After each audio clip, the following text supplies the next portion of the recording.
ખતરનાક આઈટમો છો. થોડી વાર તો મને એવું લાગ્યું કે મારું રિયલમાં બેસવું છે. અલે આટલી બધી મસ્તી કરી નાખી તો હજી 5 મિનિટ જ થઈ ગયો.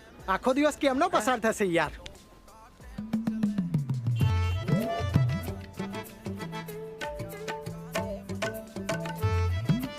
કંઈક બદલાયું છે. આ બદામની બરણી કદાચ વચ્ચે હતી. કીધેલું ને આ બાજુ આવી ગઈ. એ હા યાર, થેન્ક્સ યાર.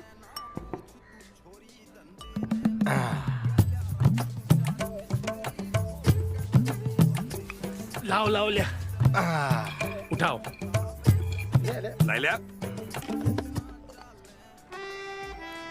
એકચ્યુઅલી લાલ્યા તાર બાપા બુદ્ધિ નહીં. આ કરિયાણા દુકાનના બદલે છે ને રેડીમેડ ગાર્મેન્ટની દુકાન કરાય. ના, વાસણ